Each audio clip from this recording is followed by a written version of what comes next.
Creepy Corner, my personal true story. This is a strange but true story. Our family moved to a house on Granada Street in Denver. It was an ordinary street of older homes with sidewalks running up and down both sides and lots of large trees. A lovely street.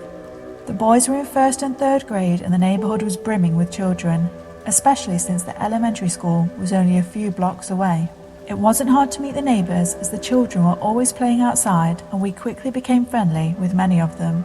As the story goes, there used to be a young boy that lived in the house before us that was an absolute terror, breaking into homes to steal, bullying the other children and catching sheds on fire. So it was no surprise that the entire neighbourhood was so relieved when this family moved away.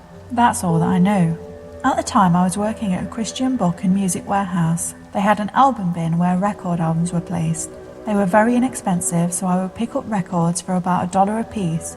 So even though I had never heard of any of these bands, I was willing to spend the buck.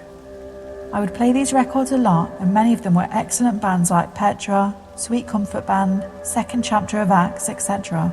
But I noticed when I played these records when the family was home, all hell would break loose. The children would start fighting, my husband would yell, and our dog, Ho-Chin, a big red chow, would get irritable and actually started to attack the children. It finally came to a point where I had to start keeping him outside until Dad came home because he would give nasty, crusty looks and actually bit me in the face, and he bit both of my boys. I became too afraid to be left alone with him, and I didn't want him around my boys anymore. This was really weird because I'd always felt safe with him and it was so out of character.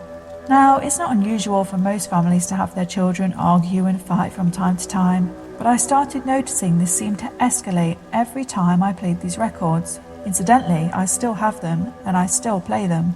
I needed confirmation, so one day my best friend Carrie was over and I told her my suspicions. I said, "Watch this." I went over and put on a record. We were standing in the archway between the living room and kitchen, and sure enough, all hell broke loose again. I went over, took the record off, and everything returned to normal. And now I had a witness. Weird, huh? But it gets even more interesting.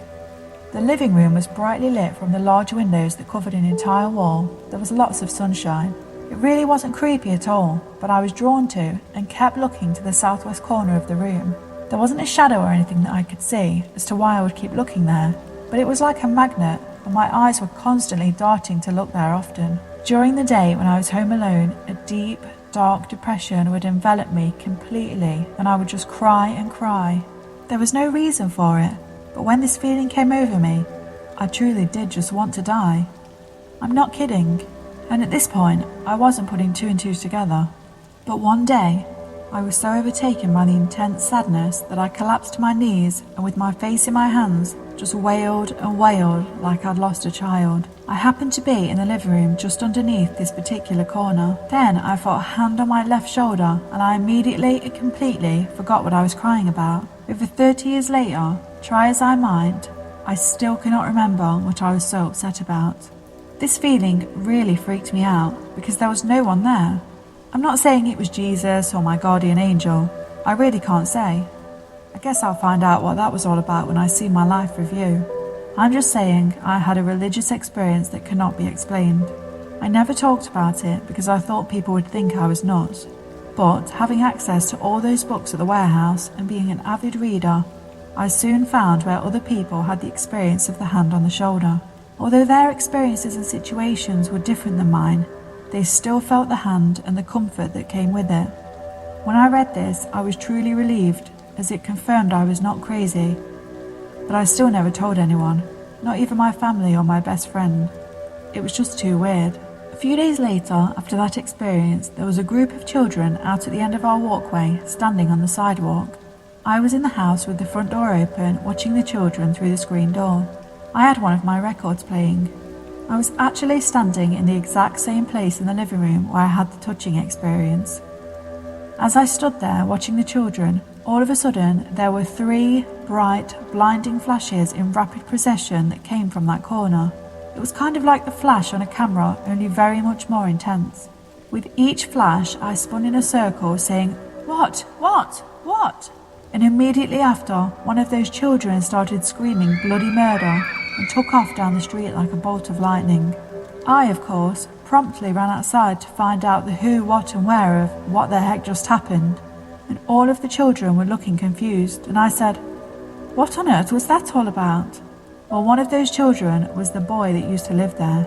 I guess his parents were visiting one of their friends, and he came down to see who was living in his old house. The children said, "For no reason, this boy just started screaming and ran down the street." Wow, I think that what was in that corner saw him and repossessed him just to get him out of the house that was full of the praise and worship of Jesus. After this occurred, the household returned to normal. My depression left, the children got along better, and the dog also became our protector again and became quite friendly. If I ever have another experience like this, I know beyond a shadow of a doubt that if you fill your heart and home with genuine praise and love of the Lord, any demon has to leave. Not sure about the sage and all that stuff, but this is what worked for me. Anyway, that's my take on it. What do you think? You know, I've always wondered about that little boy, and I do hope that he got the help that he needed. He must be now in his mid-40s. I never knew his name, but God knows who he is. I've prayed for him often, and now that you know the story, maybe you will pray for him too. The end.